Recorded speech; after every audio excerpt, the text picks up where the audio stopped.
লালমনিরহাটের হাতীবান্ধা উপজেলার সানিয়াজান ইউনিয়নের ঠ্যাংজারা বিজিবি ক্যাম্প বাজারে দুইটি দোকানে চুরির ঘটনা ঘটেছে।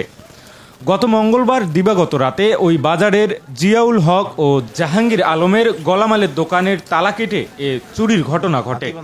ভর্তি চলছে।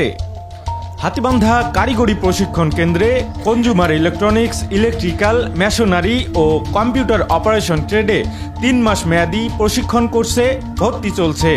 এতে জিয়াউল হকের প্রায় 80,000 ও জাহাঙ্গীর আলমের প্রায় 1,30,000 নগদ টাকাসহ মালামাল নিয়ে গেছে। ফজরে মুয়াজ্জিন যা ডাকে দিল, আমরা সেখান থেকে আসলাম। আসার পর দেখতেছি তালা দুইটা কাটা এবং মনে করে যে পাশাপাশি তালা দুইটা এখানে রাখা। এখানে দেখার পর দেখলাম ঝাপ ছাড়াই আছে। তারপর দেখলাম বেশ কিছু মাল আর কি, গালামালের দোকানের মাল, অগন্তি মাল কিছু আর কি চুরি গিয়েছে। টাকা নিয়ে যে 30-35,000, সিগারেট মোটামুটি 1,40,000-45,000 টাকার মতো হবে। আর সয়াবিন তেলের বোতলটা তো কিছু নিয়ে গেছে, মিনিট খেয়াল আসছিল।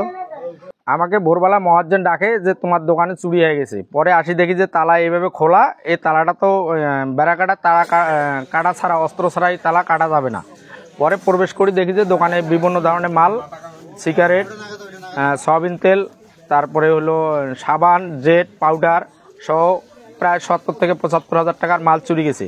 এ ঘটনায় জিয়াউল হক বাদী হয়ে একজনের নাম উল্লেখ করে বাকিদের অজ্ঞাত আসামি করে স্থানীয় থানায় একটি অভিযোগ দায়ের করলেও পুলিশ এখন পর্যন্ত চুরি হওয়া মালামাল উদ্ধার বা কাউকে গ্রেপ্তার করতে পারে নাই।